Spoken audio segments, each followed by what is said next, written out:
لیکن یہ کہ امام مہدی کی حکومت قائم کرنے کے لیے کون لوگ آئیں گے؟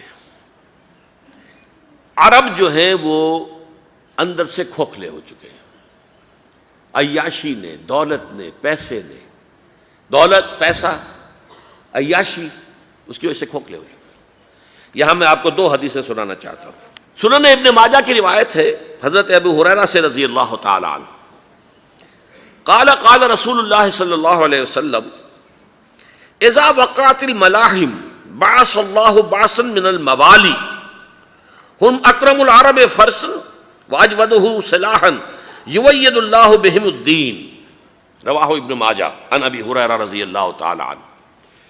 جب ملاحم کا دور شروع ہوگا تو اللہ تعالیٰ اٹھائے گا ایک لشکر یا لشکروں پر لشکر موالی میں سے۔ موالی کون ہے؟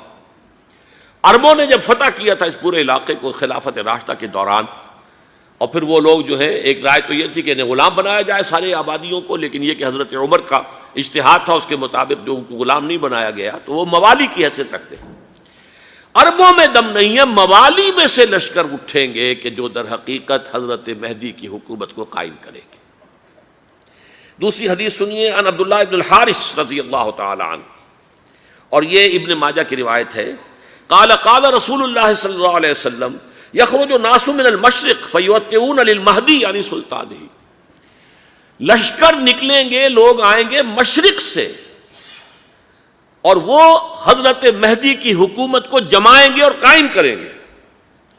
اب ذرا نوٹ کیجئے کہ جزیرہ نماء عرب کے مشرق میں کون سے ملک ہیں؟ تین: ایران، افغانستان، پاکستان۔ یہ تین سالڈ مسلم ممالک، مسلم آبادی اکثریت۔ ویسے تو یہ کہ آگے ہندوستان میں 20 کروڑ مسلمان ہیں، لیکن وہ 20 کروڑ جو ہے وہ تو 80 کروڑ کے اندر تحلیل ہو جاتے ہیں غیر مسلموں میں، لیکن یہاں جو معاملہ ہے یہ غالب اکثریت کے۔ ان میں سے ایران کا معاملہ جہاں تک ہے، نمبر ایک یہ کہ وہ شیعہ عقائد کے حصار میں بند ہے، اس سے ادھر ادھر ہونا اس کے لیے ممکن نہیں۔ حدیث میں یہ بھی آتا کہ اصفہان سے 70,000 یہودی دجال کا ساتھ دیں گے۔ لیکن بہرحال خراسان ایک صوبہ ہے افغانستان کا اس وقت بھی، شمال مشرقی کونے میں، مجھے امید ہے وہاں سے خیر کی، کیونکہ خراسان کا لفظ وہاں پہ شامل ہے، اور حضور کی حدیث میں بعد میں آپ کو سناؤں گا کہ خراسان سے فوجیں چلیں گی جو یروشلم کو دوبارہ حاصل کریں گی، فتح کریں گی۔ جیسے پہلے یروشلم کھویا عربوں نے تھا، دوبارہ حاصل کیا تھا کرد نے، کرد خون صلاح الدین ایوبی رحمۃ اللہ علیہ، ایسے اب پھر عربوں نے کھویا ہے، لیکن لینے والے خراسان سے لشکر آئیں گے۔ یخرج من خراسان رایات سود لا یردھا شیء حتی تنصب بإیلیا، خراسان کے علاقے سے کالے علم لے کر لشکر چلیں گے جن کے رخ کو کوئی موڑ نہیں سکے گا جب تک کہ وہ جا کر یروشلم میں نصب نہ ہو جائے۔ اس کے بعد نام آتا ہے پاکستان کا۔ یہ ہے میری اور آپ کی داستان، اور یہ ہے سبب جس کی وجہ سے کہ میں آپ سے یہ گفتگو کر رہا ہوں۔ اصل میں تو کس لیے؟ محض ایک علمی استفادہ، محض اپنی بات آراء کو ظاہر کرنے کا شوق نہیں، بلکہ یہ کہ اپنی ذمہ داری ہم پہچانیں کہ ہم کس مقام پر کھڑے ہیں۔ دیکھیے، اس پاکستان کے بارے میں یا ہندوستان کے بارے میں علامہ اقبال نے کہا تھا اپنے ترانہ ملی میں، میرے عرب کو آئی ٹھنڈی ہوا جہاں سے، میرا وطن وہی ہے، میرا وطن وہی ہے۔ اور مجھے بتایا گیا کہ سنن ابی داؤد میں یہ روایت موجود ہے کہ حضور نے فرمایا کہ ہندوستان کی طرف سے مجھے ٹھنڈی ہوا آتی، اگرچہ مجھے وہ حدیث ابھی نہیں ملی ہے، لیکن حزب التحریر کا ایک کارڈ مجھے ملا تھا، تو اس میں اس حدیث کا اور اس میں ابو داؤد کی روایت کا حوالہ موجود تھا۔ لیکن میں جو چیز آپ کو بتا چکا ہوں وہ یہ کہ الف ثانی کا پورا تجدیدی کارنامہ اس ہندوستان کی سرزمین میں ہوا۔ مجدد الف ثانی شیخ احمد سرندی، شاہ ولی اللہ دہلوی، سید احمد بریلوی، وہ تو ہمارے پاکستان میں آ کر جو ہے ان کا خون جذب ہوا ارض پاکستان میں۔ پھر شیخ الہند مولانا محمود حسن۔ تحریک خلافت چلی تو صرف ہندوستان میں چلی اور کہیں نہیں چلی۔ آزادی کی تحریک چلی پوری دنیا میں، وہ نیشنلزم کی بنیاد پر چلی، ملے نیشنلزم، عرب نیشنلزم، ترک نیشنلزم۔ ہمارے ہاں چلی تو اسلام کے نام پر، پاکستان کا مطلب کیا؟ لا الہ الا اللہ۔ پھر پاکستان قائم ہوا معجزے کے طور پر، بلکہ نازل ہوا ہے لیلۃ القدر میں، انا انزلناہ فی لیلۃ القدر، جیسے قرآن نازل ہوا لیلۃ القدر میں، یہ پاکستان بھی نازل ہوا لیلۃ القدر میں۔ اس کا برقرار رہنا ابھی تک معجزہ ہے۔ ہندو یہ سمجھتا تھا، کانگریس سمجھتی تھی کہ جھٹپٹ ختم ہو جائے گا۔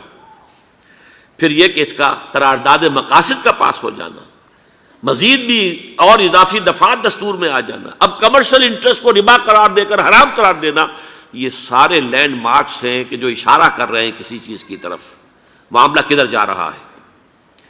پھر یہ کہ یہ جو 14ویں صدی کے مجدد تھے شیخ الہند، اس کے بعد سے کچھ ایسی شخصیتیں عظیم پیدا ہوئی ہیں ہند میں، جن کو میں سمجھتا ہوں کہ 14ویں صدی کے مجدد اور 15ویں صدی کے مجدد کے درمیان، یہ 15ویں صدی کے مجدد کی راہ کو سیدھا کرنے والے، جیسے کہ حضرت یحییٰ نے کہا تھا میں تو آنے والے کا راستہ سیدھا کر رہا ہوں حضرت عیسیٰ کے لیے، ایسے ہی 15ویں صدی کے لیے امام مہدی کے لیے راستہ صاف کرنے والے سب سے پہلے علامہ اقبال، جنہوں نے اسلام کا تصور دین کی حیثیت سے دوبارہ زندہ کیا ہے، ورنہ اسلام ایک مذہب کی شکل اختیار کر چکا تھا۔ پھر مولانا مودودی، مولانا ابوالکلام آزاد حکومت الہیہ کے نعرے کے ساتھ میدان میں آئے۔ یہ اقبال نے جو تصور پیش کیا تھا اس پر عملی جد و جہد کے لیے حزب اللہ قائم ہوئی۔ نوٹ کر لیجئے 11 برس کا فرق ہے عمر کا علامہ اقبال کے اور ابوالکلام کے، اور 1913 میں جب حزب اللہ قائم کی ہے اس وقت علامہ اقبال کی ملی شاعری اپنے عروج کو پہنچ چکی تھی۔ پھر یہ کہ علامہ اقبال کے بعد تعمیل جو ہے اس کام کی وہ ابوالکلام نے کی، لیکن روایتی علماء کی شدید مخالفت کی وجہ سے وہ بددل ہو کر چھوڑ گئے، کانگریس میں شامل ہو گئے، بساط جو ہے حزب اللہ کی انہوں نے لپیٹ دی۔ پھر مولانا مودودی آئے، انہوں نے وہ ڈور جو ہے اس کا سرا تھاما، جماعت اسلامی قائم کی حکومت الہیہ ہی کے قیام کے لیے۔ اگرچہ میرے نزدیک یہ کہ وہ انتخابی اور ایک قومی سیاست کی ایک جماعت بن کر پاکستان میں جو ہے دلدل میں پھنس گئی ہے، اب ہم اس کی کوشش کر رہے ہیں، تنظیم اسلامی اور یہ تحریک خلافت جس کے تحت یہ جلسہ ہو رہا ہے، یہ ساری چیزیں وہ ہیں کہ آپ کو سوائے پاکستان کے اور کہیں نہیں ملیں گی پوری دنیا میں۔ معلوم ہوتا ہے کہ پاکستان کو بہت بڑا رول پلے کرنا ہے اس میں، اور اس کے ساتھ اب جمع کر لیجئے افغانستان کی عمارت افغانستان، اسلامی عمارت افغانستان قائم ہو چکی ہے۔ یہ پچھلے 20 سالوں میں جو کچھ وہاں ہوتا رہا ہے اس سے پہلے تصور نہیں ہو سکتا تھا۔ علامہ اقبال کے فرزند بھی دیکھ کر آئے ہیں، تو اگرچہ وہ خود میں سمجھتا ہوں کہ خاصے انہیں آپ لبرل کہیں، آزاد خیال کہیں، لیکن اس درجے متاثر ہو کر آئے تھے کہ انہوں نے یہ کہا افغانستان میں جو میں نے حالات دیکھے ہیں کہ اگر 2-4 اور مسلمان ملکوں کے اندر یہ نظام قائم ہو جائے تو پوری دنیا مسلمان ہو جائے گی۔ یہ سب کچھ کیسے ہو رہا ہے؟ یہ آنے والے دور کی جھلکیاں ہیں۔ Coming events are casting their shadows before. یہ سب بتا رہے ہیں کہ پاکستان افغانستان کو مل کر اس میں کوئی عظیم رول پلے کرنا ہے۔ اور اس کے ضمن میں اب میں علامہ اقبال کے بارے میں آخری بات کہہ رہا ہوں۔ علامہ اقبال کے بارے میں عام یہ خیال ہے، انہوں نے اپنے خطبات میں مہدی کا اور نزول مسیح کا، حالانکہ میں کل پڑھ رہا تھا مولانا سید احمد اکبر آبادی رحمۃ اللہ علیہ کا ایک مقالہ ان کا کہ علامہ اقبال نے ابن خلدون کے بارے میں یہ کہا ہے کہ مہدی کا اور نزول عیسیٰ کا دونوں کا انہوں نے انکار کیا ہے، حالانکہ ابن خلدون نے نزول عیسیٰ کا انکار نہیں کیا، صرف مہدی کا انکار کیا ہے۔ بہرحال علامہ اقبال نے خطبات میں انکار کیا ہے، لیکن یہ کہ اپنی شاعری کے اندر میں چیلنج کرتا ہوں کسی بڑے سے بڑے اقبال شناس کو، ان کا یہ شعر ذرا سنیے: خضر وقت از خلوت دشت حجاز آید بروں، کارواں زی وادی دور و دراز آید بروں۔ خضر وقت، امام وقت، رہنمائے وقت، قائد وقت، خلوت دشت حجاز، حجاز کی صحرا کی کسی خلوت گزینی سے نکل کر باہر آئیں گے۔ میں حیران ہوتا ہوں علامہ کے اس فکر پر اور اس مصرے پر۔ یہاں انہوں نے شیعہ اور سنی دونوں کے کانسیپٹ جمع کر دیے۔ شیعہ کا کانسیپٹ یہ چھپے ہوئے کسی غار میں وہاں سے برآمد ہوں گے، اور ہمارا کانسیپٹ میں ام سلمہ رضی اللہ تعالیٰ عنہ کی حدیث سنا چکا، چھپے ہوئے ہوں گے وہ وہاں پر، مدینے سے نکل کر آ کر مکے میں چھپ جائیں گے۔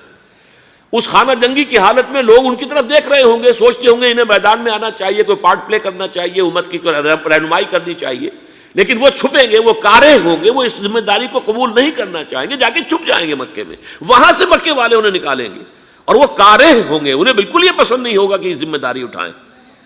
تو خضر وقت از خلوت دشت حجاز آید بروں، کارواں زی وادی دور و دراز آید بروں۔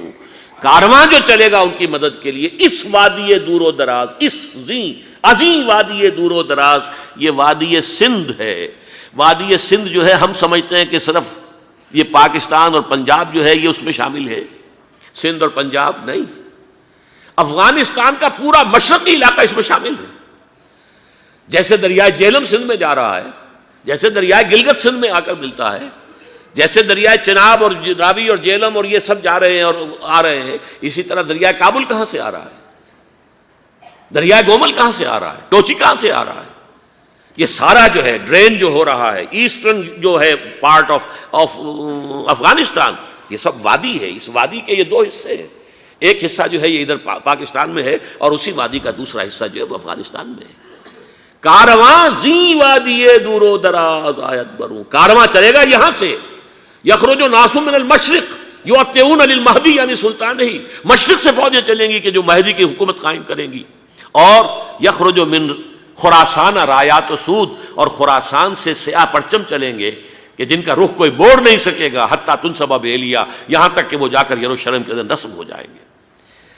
حضرات، میں ایک میری گفتگو کا حصہ باقی تھا لیکن میں اسے چھوڑ رہا ہوں، اس لیے کہ گلوبلائزیشن جو اس کی ہوگی، جو خلافت علی منہاج النبوہ کی تجرید کامل حضرت مہدی کے ہاتھوں عرب میں ہوگی، اس سے پہلے اس کے لیے محنت، کوشش، جد و جہد پاکستان اور افغانستان میں ہو چکی ہوگی جو اسے سپورٹ کرے گی اور وہاں جا کر حکومت قائم کرے گی۔ اس کے بعد گلوبلائزیشن کا جو مرحلہ اس کا ہے وہ حضرت مہدی کے ہاتھوں نہیں ہے، وہ حضرت عیسیٰ ابن مریم ان کے نزول کے بعد ہے، جن کے نزول کے بعد دجال کا خاتمہ ہوگا اور یہودیوں کا استحصال ہوگا، مسلمانوں پر بھی بڑی تکالیف اربوں پر آئیں گی، شدائد آئیں گے، لیکن یہ وہ میں حصہ ملتوی رکھتا ہوں کسی دوسری محفل اور کسی دوسری مجلس اور نشست پر۔ دین کی بات پھیلانا صدقہ جاریہ ہے، ثواب کی نیت سے ویڈیو کو شیئر ضرور کیجیے۔ جزاک اللہ۔